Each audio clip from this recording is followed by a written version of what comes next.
I spend my nights out in the ballroom. Liquor was the only friend I've known. That's the lyrics. And I just on the bottle. Listen, thing I love. Being too far gone. Honey, you're as sweet as Tennessee whiskey. You're as sweet as strawberry wine. You're as wild as glass brandy. U.S. culture is a 3 on the Enneagram. Super into performing and winning and looking good as you do it. Yeah, I mean, that's 100%. Yeah. So I find with walking, you engage the left and the right side of the body and the left and right side of the brain. Our culture is super left-brained, and we need more practice to balance out our right and left side of our brains to have a higher quality of life. Because we're so left-brained that we're super out of balance. Yeah. Yeah. Yeah, and Richard Rohr talks about that, like our U.S. culture is a 3 on the Enneagram. Super into performing and winning and looking good as you do it. Yeah, I mean, that's 100%. Yeah. So I find with walking, you engage the left and right side of the body and the left and right side of the brain. So it makes it more balanced out. Same with the eye rapid movement therapy. Have you heard of that? Yeah. Yeah, so my dad's super into that too. And it's just cool to see all these connections of how to balance out everything. I notice when things are out of balance. So I think that's what I love about the collective world, is because it's the co and the active, right? It's the being and the doing. Oh yeah. And it's like you have to have both, like, in order to feel in balance, just like we were talking about the right and left brain. Mm-hmm. How did you learn about, did you tell me already, like your journey with getting involved with coactive leadership? I was at a point in Hawaii where I was starting to kind of ask the bigger questions, like what's really my purpose? Like, why am I here on this planet at this time? And what do I really want to be doing with my life? And as I started asking those questions and kind of opening up for the answers, I started talking to people and researching, and my mom was like, oh no, not here, actually, back up. Back up, pull back the wagons. The answer that came was basically, I'm here to hold space for others, like in a non-judgmental way, so that people feel empowered to live the life that they desire. That's amazing. Can you say that one more time? That's so good. That's a good life purpose. Yeah, to hold space for others in a non-judgmental way so that they feel empowered to live the life that they desire. Awesome. I'm going to pause it because these guys are rowdy. So, and that came to you just when I started asking the question, like, to the universe, like, why am I here? And you started asking this in Hawaii. Yeah. And then, because I'm just really curious of like the origin point of like, okay, then what was inspiring you to even ask that question? I was getting to a point where I was, I've been working a day job for several years. And it was definitely not my passion, and feeling like there has to be more than this. Yeah. Like, I know there's more than this, but where do I go? And just feeling like I really needed to put more intention into where I was going. Okay. Was it the kind of thing where like life came out of death? Like you were feeling a little bit dead inside and like 100%. Yeah. Absolutely. The classic when the pain of staying the same is greater than change and change will happen. Yes. That seems to be a theme in these conversations. Yeah. So Hello. then when I had that answer, it's like, what do I do with that? So you got that answer, and so you asked that question in Hawaii. Yep. And then I just really want to pick this apart because I'm super curious. How did it come to you? Like, does that make sense? Like, like in a meditation. okay. Yeah. Watch out, dangerous dogs. I know. I'm so scared. They're gonna bite my toes off. 10 feet away from them. 10 feet away. Oh, that's funny. So in a meditation, was this a meditation that was like a morning on your own, or was it a guided? It was very much intentional, like wanting to go into the space, being open to receive answers. So like I just put some music on and got grounded and sat on my bed and did some breathing and Wow. asked that question. And So it was just in sat there. solitude. Oh yeah, totally. Like That's- I was ready for some answers. Yeah. So I put myself in I the space to listen. I love that because I really like when people get, and when I get very clear, helpful guidance on my own in a place that could be done anywhere, like that activity could be done anywhere. Yeah. Because I think it gives us freedom to realize we can access that, I guess, that guidance or that pull. Yeah, the wisdom. The wisdom, yeah. Yeah. Like it's not far from us. Like it doesn't have to be, not to bash retreats or anything like that, but we have access to it at any point. Yeah, at any moment. Yeah. I love that. Okay, so that happened, and it came to you. Just like, was it audible, or was it you just? It's like it's my own thought. Yeah. Thing like. Yeah, just an inner wisdom. It was clear. It was very clear, yeah. That's great. And so then it was like, okay, I hold space for people. Was that like, what do I do with that? How do I make a job out of that? Like what? Yeah. Yeah. So I took the wisdom and then I just started talking to people, and I had a conversation with my mom, and she was like, she had done the Coactive Coach training several years before that. And she was like, you know what? You should look at this. And she like sent me the Coactive Coaching book. And she's like, you should read this and see what you think. She's like, but I think you would be an amazing coach. I was like, okay. And so I read the book that goes along with the course, and I read it in like 2 days. Wow. And I was like, oh my God, these techniques, these skills, everything in this book is like how I already communicate with people. Yeah. I was like, this is so crazy. I was like, this is what I do. Yeah. And so I did some research and checked it out, and I signed up for the first coaching course. And like that first course, I was just like, these are my people, like the other coaches that were there. I just felt so seen and in community, and like I was totally in the right place. That's awesome. Yeah. Especially when you were coming from not that. Oh yeah. It was like that was definitely a moment in my life where I felt so much resonance and alignment. It was like, finally, like, this is my thing. What do you think was the time before that? Like, and was it like a feeling of blockage or stagnation? Or we use the word death, like feeling dead inside. Are there any more descriptive words around? I felt so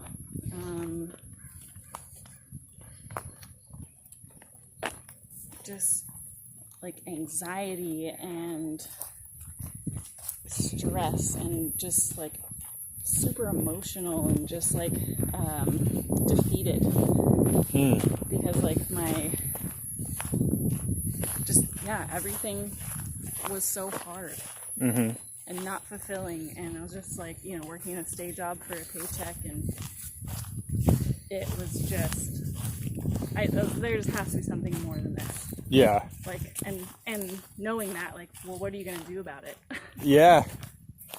So I guess my question is, do you think that's a necessary part of life, where it's part of our journey, I guess? Well, I guess like the hero's journey with Joseph Campbell, like experiencing that kind of feeling or whatever, feeling so out of place that you know what it means to be feeling in place. Like, do we actually need that contrast? Or like, is it a necessary phase, or can it be avoided altogether? I don't know if you understand. Great question. I totally get where you're going. Yeah. I think it's an extremely potent motivator, for sure. Yeah. Because you're like, I don't want that anymore. Yeah, I think maybe it doesn't have to be to the extreme of where you're just like, oh my god, I can't do this anymore. Like, I have to do something else. Yeah. Because sometimes I think you're in a place where you're comfortable and you know you want more than comfort, or just like, you know, status quo. But I think that contrast, whatever degree it is what helps you get clear on what it is that you do want. Mm. And that is such an important process of consciously creating your life. So the crappy parts are just as important on your journey Say that. as the good parts. What's that? Creating your, what do you say? Creating your, Consciously creating your life. consciously creating your life. Like choosing, you know, I want to have this impact. I want to feel this way. I want to experience these things. And being really clear about what specifically you really want. Like, what is your version of success? Because your version of success is probably a lot different than mine. Yeah. Maybe not, but Yeah. but like, we all have a different definition of what success means. Do you think that definition is like built into us and is like kind of hardwired into our place and purpose, or do you think that could be created clean with a clean slate, if that makes sense? I think I'd say it's mostly part of who you are before you get here. Oh. I think a lot of our work is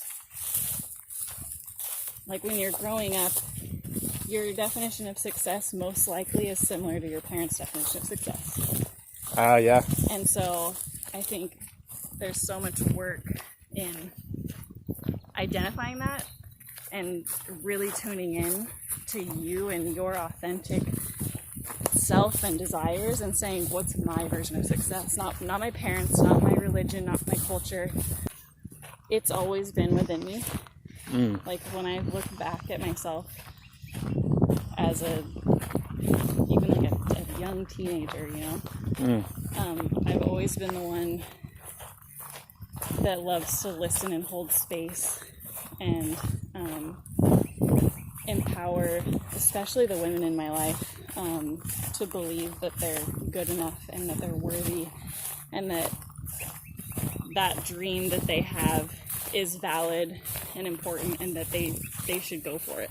Like, I've always been that person from like a really young age. And so then, you know, life happens and you have to get a job and you have to pay the bills. Yeah. And you go to school and you try to figure out what to do with your life to make money, you know, but it's like, Let's put those together. exactly, ideally. Yeah. And so it got to this point where, Oh, they're going that way. Hello. Beautiful day. Beautiful dog.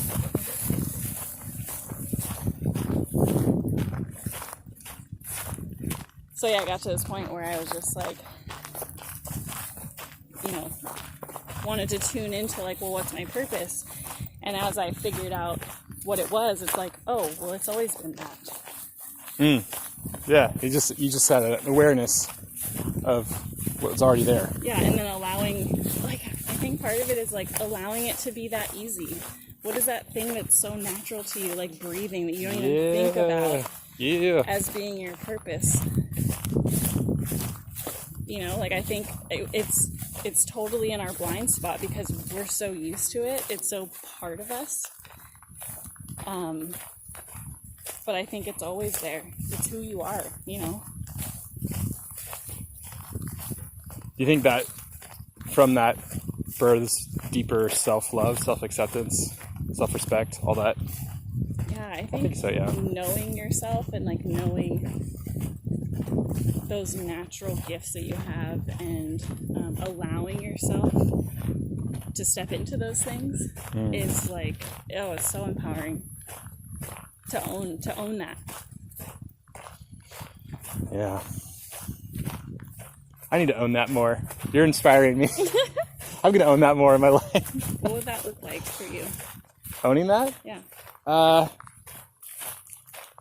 I think actively my life is filled with the activities I'm supposed to be doing. Yeah. Like, it's full. Yeah, from the outside looking in, it looks like you're living on purpose. You know? Thank you. That means a lot, because a lot of the times I don't feel that way, and I get in my own head. So every day is a challenge. And I'm not saying that in like a woe is me kind of way, but I think I've lived long enough and experienced enough things where if I don't wake up with attention and intention, my day can quickly get away from me, and I can go down a mental rabbit hole that's... Oh, I mean, Yeah. you're human, right? Like, Yeah. we all have that struggle, I think. Okay. Awesome. Yeah, and I think that's healthy to know and express with each other as humans. Like, they say the struggle is real. Yeah, we do, like, no one has it all figured out. Yeah. Yeah. So, I think it would just be less, like, I don't think my neurotic self is going to be completely gone, or all the parts of myself that I'm like, oh, that could be better. There's always going to be a struggle, but I think I can spend more time engaged in the joy of life, the creativity of life, the play of life, and less in my own head. I think that's what really gets me is my own head. The two ones I struggle with is self-doubt and I think just self-doubt is a big one. Like, I'm constantly beating myself up, and then I beat myself up for beating myself up. Yeah, and how's that keeping you from owning living your purpose? Yeah, it's because I know the difference when I'm living in purpose or in my element, or I'm feeling that deep interdependent love. It's like, oh, self-doubt with that. What that was such a. I give myself grace for it when I'm in that space too. Yeah. So it's okay, but like when You I'm recognize it's not serving you. yeah, and it's not a big deal when I'm in my element, because all that stuff just seems really small and insignificant. But when you're in the gook, you're in the eddy, you're in the whatever kind of stagnation, it's hard to see it in perspective because you're in it. So I would just like to spend less time in the stagnation and more time in the movement of where my life is going, where everybody's life is going, where humanity's going, and just more alive, I guess. What does it feel like for you to be fully alive? If that's what you're working towards. Yeah. Like, how do you know when you're honoring that value?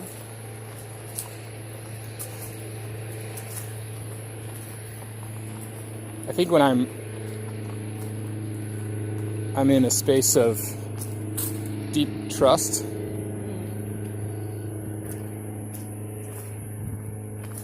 that I'm taken care of, and that everything's going to be okay. Like, I'll get waves of that, and then I feel a very huge, like an abundant feeling, and I just feel very giving too. Like, there's enough for me and there's enough for everyone. Like, it's just totally in flow. Yeah. Not in your head. Yeah. Trusting. Yeah. and then I'm enough. I think that's another one is I do like not enough. I need to do more or be more. But then when I rest in like, no, you're enough, Jay. And people want to see you. You're the one blocking other people from seeing you. As much as you love seeing other people, they love seeing me, and it's like owning that. And so just show up. Like, I think, allowing myself to show up messy, like we talked about last night. If we just give ourselves permission to show up messy, Yeah. and not have try to meet this crazy. There's so much freedom in that. Yeah. And I think so many of us have this tendency towards perfection, and I need to have it all figured out before I start, and when I do it, it needs to be the best, and I need to have it all figured out, right? Yeah. That's so standing in your way from experiencing flow and joy and aliveness and trust. I didn't want to scare you guys, sorry. Oh, you going by? Yeah, go for it. Oh, okay, sorry. Yeah. Thanks. Yeah, I almost got my bear mace out. Good thing you said so. Yeah. That reminds me, I designed this shirt called Unpounceable because I was in a relay race last summer with my cousins in Cascade Lakes in Bend, and they had horse humans to keep the cougars away. I'm trying to be correct. To keep the cougars away, because that's a real problem, like runners getting attacked, especially at night, by cougars. And I was thinking during the pandemic, a lot of animals are feeling more safe to encroach on the human area because there's less cars driving, less noise. Yeah. And so I was like, oh, I love to run and hike. And I think a lot of people do. And I learned about, so the cougars could be an issue, right? So, and I learned about in India, if they had all these tiger attacks. So if you had a mask on the back of your head, they would think they're looking at you because big cats attack from behind. Hi. So if they think they're getting looked at, they're less likely to pounce you. Wow. So I designed this shirt that has two big eyes, like tiger eyes, on the back, and it says "Unpounceable" on the top. So it's strictly for runners and hikers, so they can feel more safe. That's awesome. And then and then it's just kind of funny, Unpounceable. Send me a link to that. That's awesome. Yeah. I haven't. I just made it, so I don't have like a the physical stuff. the physical one. So if you do order, just know I don't have the exact prototype. So, but I'm excited to get it. Love it. So if you want to risk the money that it couldn't be, the print quality could be bad. But it's through the same company that I make these shirts with. Oh yeah. So should be fine. Oh my god, so beautiful. Isn't this nice? This is like one of my favorite spots. What lake is this? This is Hag Lake. Henry Hag Lake. Beautiful.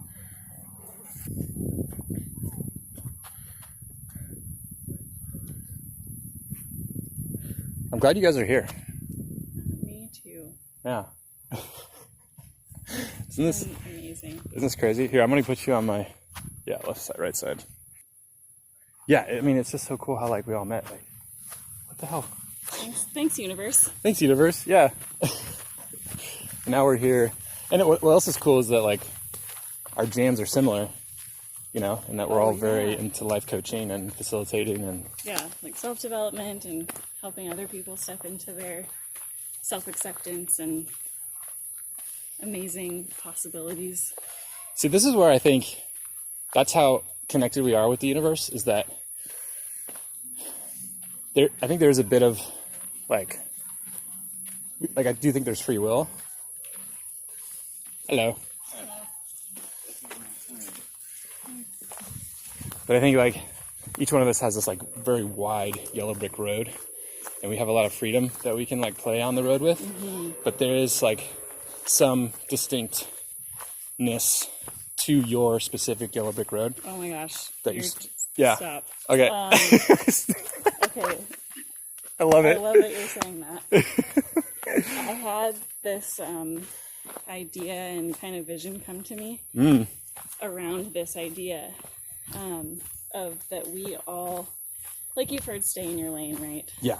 And if you're in your lane, then there's no comparison, right? Because you can't, like apples to oranges, like you can't compare your journey to someone else's if you're in your lane. Yeah. And as I was like a few months ago, I was kind of exploring like, where do I go next? Like, just, yeah, in this journey. And I had this like visual of this heart path. Ooh. And it was a yellow Ooh. brick road, basically. Heart path. Yeah, so it's like we all have a unique path that is ours.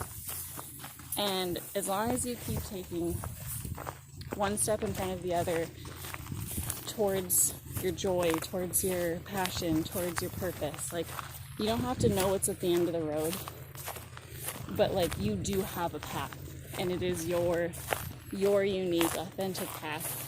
And if you just keep following those things that light you up, like, you're golden. You're on your yellow brick road, right? I just pictured like stepping on the bricks and they light up when you step on them. Oh yes, I love that. Yeah, it's so good. Yeah, so heart path. Does that mean that the path was in the shape of a heart, or it just? No, it's like I kind of envisioned it coming from your heart and directing forward, and then you walk on this path, and it's yours. It's like yours alone. And you call it your heart path. Yeah, your heart path. I love that. And as long as you're on your heart path, like, you can't go wrong. Mm-hmm. Like, you can't fail. Like, yeah, there's no room for comparison, like you said. No, there's not. Like, you can't compare your path to someone else's. Yeah, and I know that feeling when I'm doing that in life, and there's like minimal room for anxiety or self-doubt or all those things that can overwhelm me. And I think that's so accurate. And there's a lot of grace to that too, because it's like, it's your heart path. Yeah. It's right here. And I love that we have this beautiful path right in front of us. Yeah. That's what's cool about community and friends, I think, is that, we can remind each other of that. Like, hey, Oh, yeah. yes. Hey, you got your heart path. It's okay. Yeah, accountability, support. Yeah. Like, to have people that see you and love you and want to help hold you to your highest on your path is like the greatest gift. And that's what I was thinking about. Like, I feel like when I'm on my heart path, then other people that are on their heart path, but the paths are somewhat similar, like they overlap, and like, Or they're parallel, like you're walking beside. Yeah, totally. So like you, Circa, Sean, Jason, Lulu, like, I feel like how we've all come together is because we're all walking our heart path, and now we see each other more. Like, Yeah. here it is. Cool. Like, hey, I see you over there. Yeah. And that's funny because like Joseph Campbell talks about that. You know Joseph Campbell, right? Sounds familiar, but... He studied all the major religions and cultures in the world. He's dead now, but he was a professor. Oh, yeah, okay. And he wrote The Power of Myth, Hero with a Thousand Faces. So his big thing is follow your bliss. Yeah, And when- basically the same idea. Yeah. And when you do that, doors will open and relationships will open and be seen that you couldn't plan it. Oh. It would just, in unexpected places. Synchronicities. Yeah. I've 100% experienced that.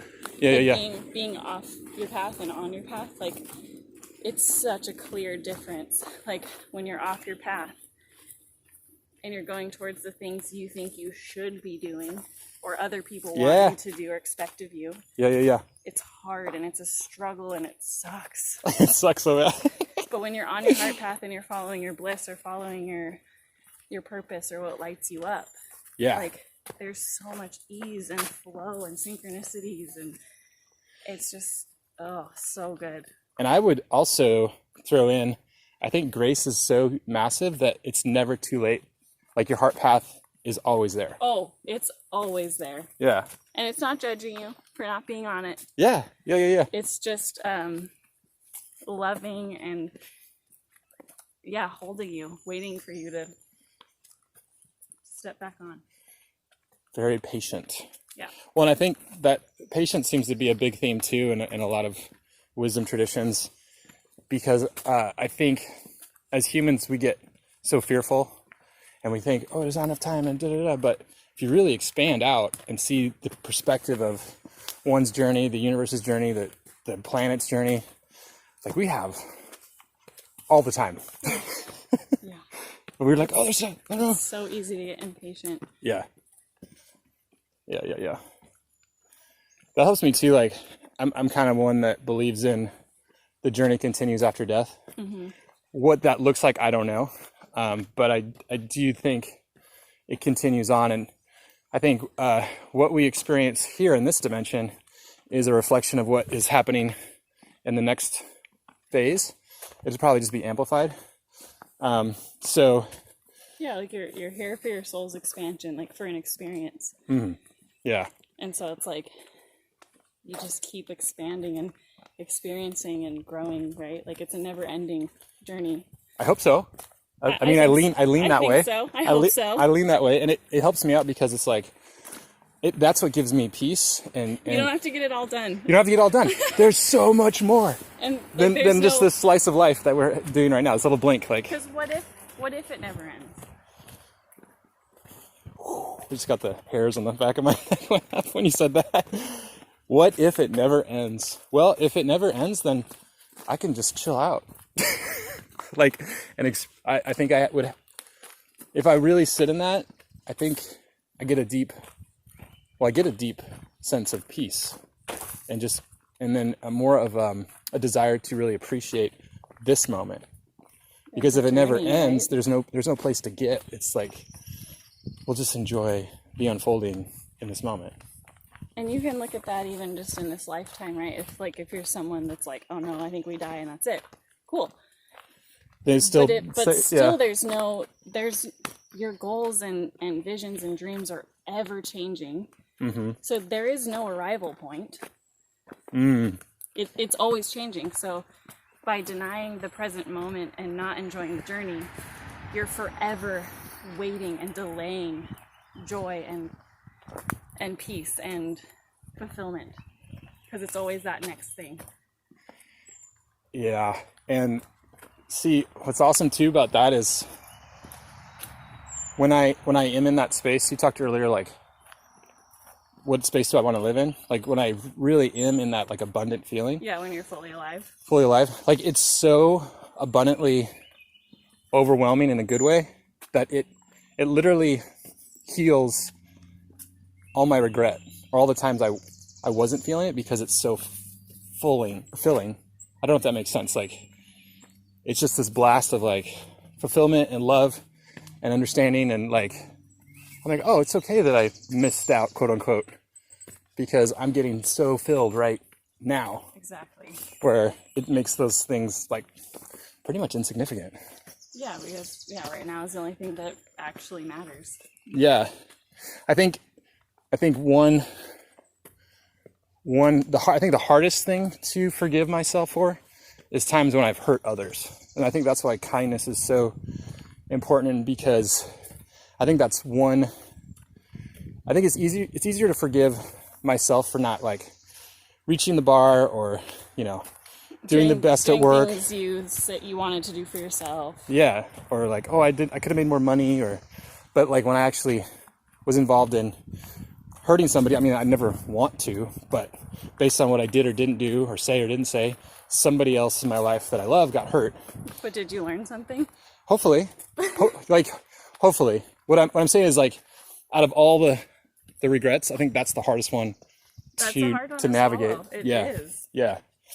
And I think there's something to that. I think it's because the universe is so loving, and so when we hurt each other, when we're, like, emotionally or physically violent with each other and nature, it's like, well, Sean would argue that we are nature, but it's so against, I think, the collective law of the universe that it's glaring. It's like, oh no, that's not in harmony. That's living in an illusion, or living in non-truth, non-reality. I think that's why it's like, maybe, I think, could just be being too hard on myself, but I don't know. What do you think about that? Like, No, I mean, especially coming as a person that you have a good heart, or you have good intentions, and when you unintentionally hurt someone, or your humanness gets in the way, right? Like your own stories, or your own whether you're making an assumption about something or taking something personally, right? And you act out in aggression or whatever, and you hurt someone that you love. Yeah.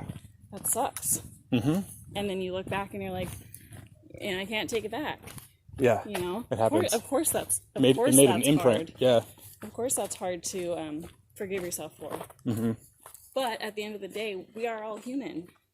And as long as you learn something from that experience and you're better because of it, I mean, I feel like that's all you can ask for. That's probably where the healing. We're not perfect. We can't be perfect all the time. Yeah. You can't make everyone happy all the time. But I want to. Of course. That's a 9. I was going to say, that's your peacemaker showing. The peacemaker showing. Yeah, which brings me to my next idea or thing that I wanted to learn from you is boundaries. Like how have you learned what boundaries are and how to navigate them? And Yeah, I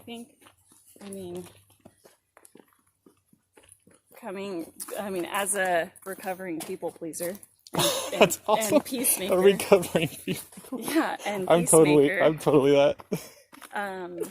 It's been a real journey, learning to tune into what my needs actually are, and allowing myself to feel that they're important enough to speak out into a space. So whether that's someone asks me, hey, do you want to go do this thing? And in my heart, I'm like, I kind of don't really want to do that, but I don't want to make it weird or awkward. I don't want to make them feel bad. And so I'm like, yeah, sure. Yeah, no boundaries. Like totally, self-abandonment in that moment. Yeah. And so one way I think of tuning in is like, where do I feel like I'm saying yes where I want to say, saying yes where I want to say no. And say no where you want to say yes? Sure. And, where do I put my time and energy that feels like an obligation or a drain versus something you're excited about? Those are really good places to look for boundaries.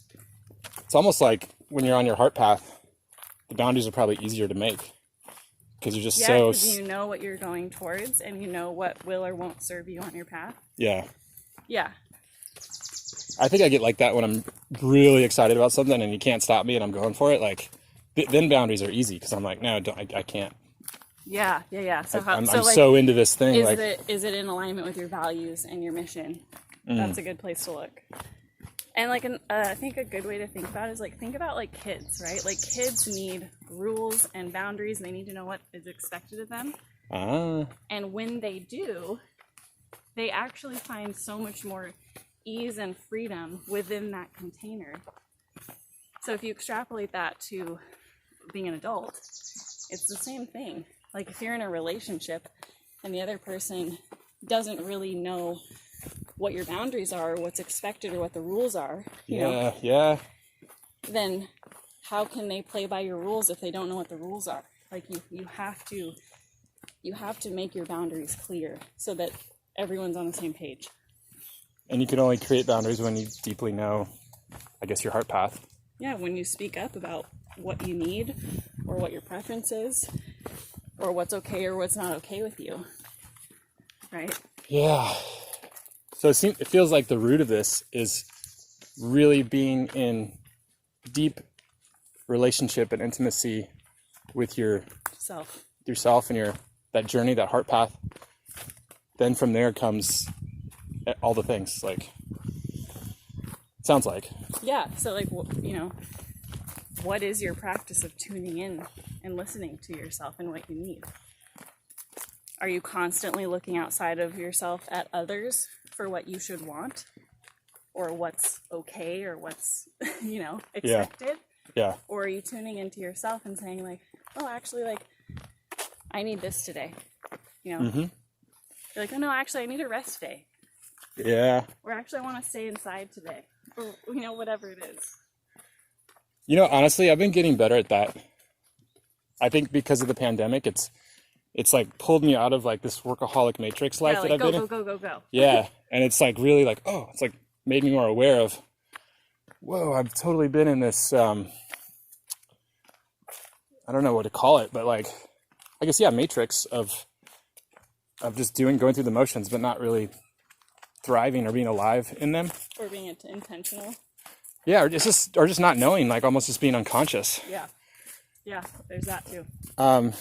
And so now it's like, when I wake up in the morning, I just kind of, it's easier for me to tap into that, like, all right, what's happening today? Yeah, what do I need today? Yeah. And a big part of it's been actually walking these trails and running these trails. So every morning I really make it a practice to do that. And I have a little pocket journal, and then I tap into connecting with that. And it's usually, I say this all the time, but it's usually like 3 things that I need to focus on for the day. And then everything else just kind of happens around those 3 things. But Yeah. it just keeps it simple. Yeah, totally. Man. So with that, because I know you were saying like need help with boundaries. Like, Oh, yeah, so, yeah. So with all that being said, like, what are you noticing in yourself? How you doing? Doing good. How you doing? Pretty good.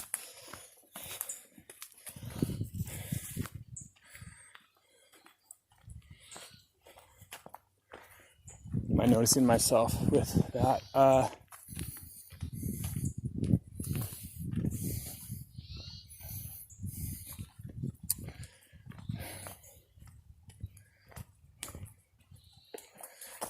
I think it's so new to me, which is weird.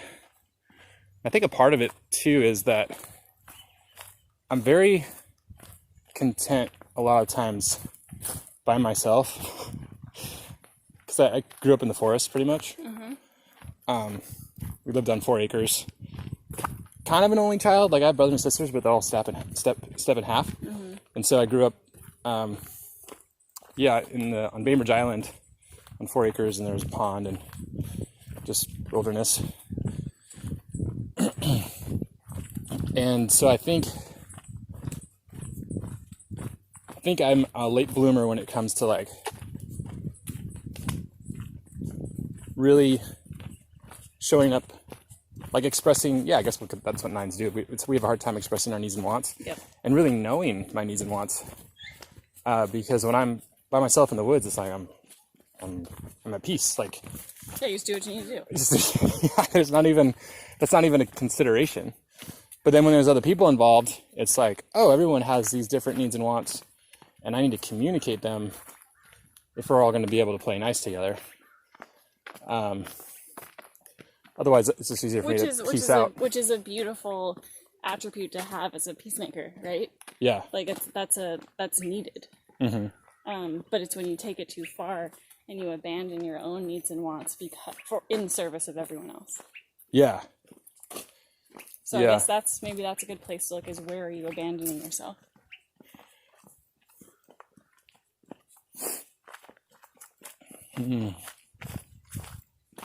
I think, when I second guess, like when I start hesitating, just being in the moment and expressing myself with a group. And I think, which is interesting, that a lot of my friends are into equine therapy. And I'm actually, it's on the horizon for me to go through a training. Yeah. I don't know, we probably talked about it last night too.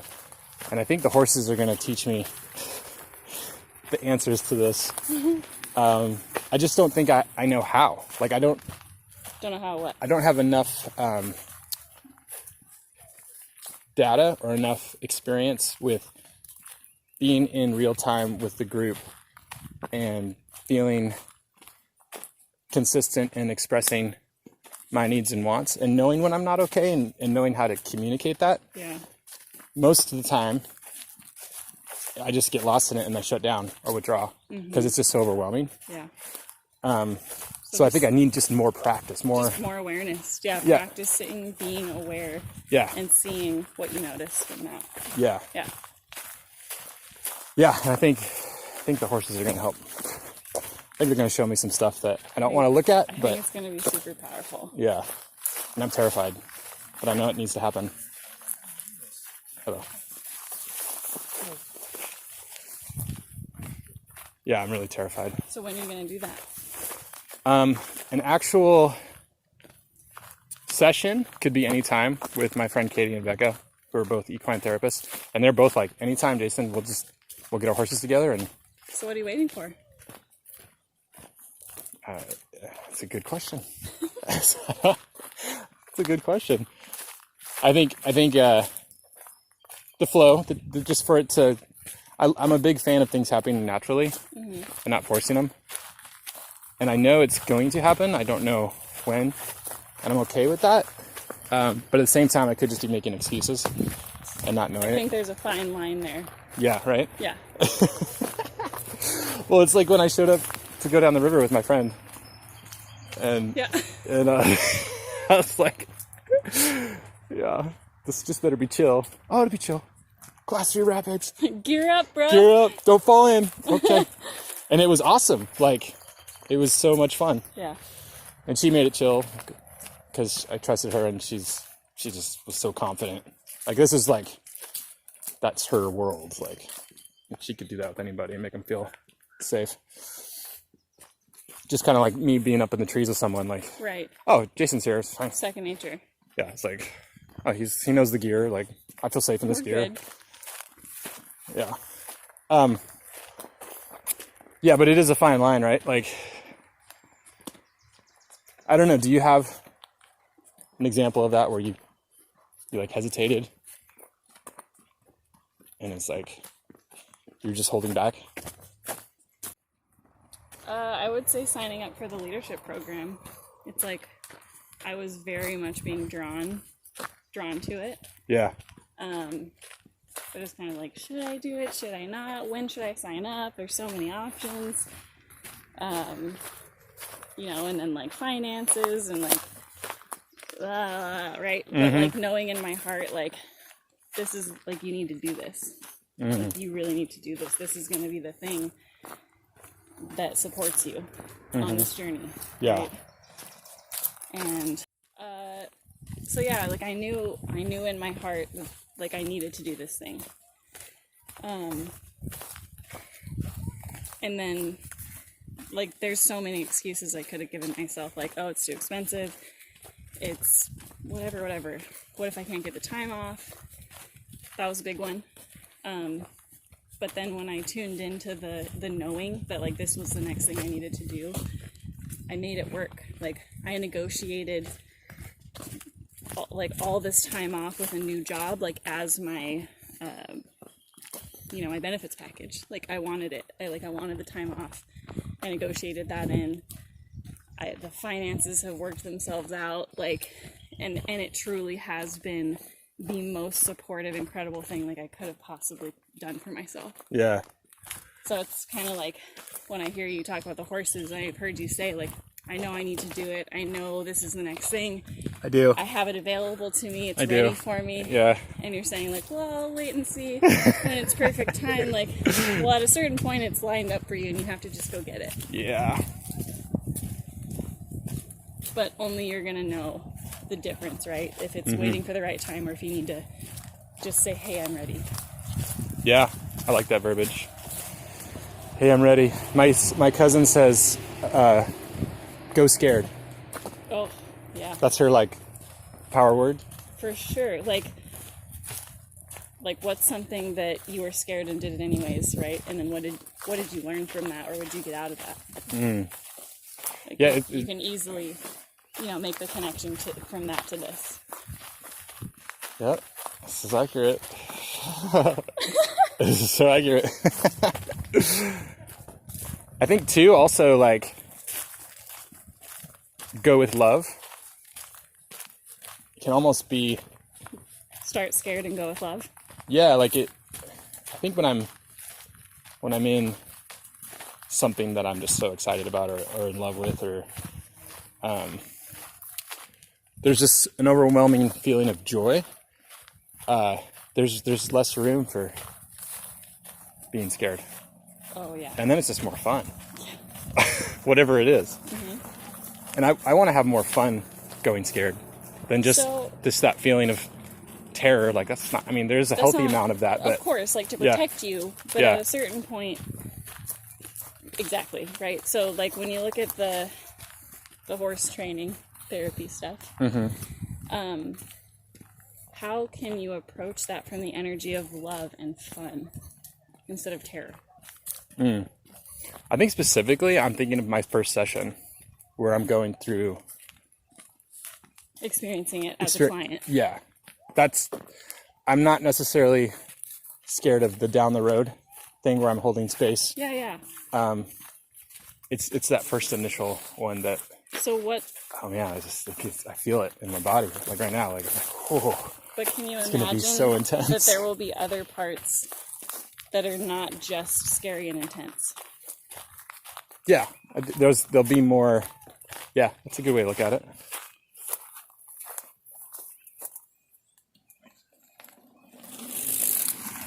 Yeah, for sure. Like, how can you focus more energy on those parts? Yeah, that's a good point.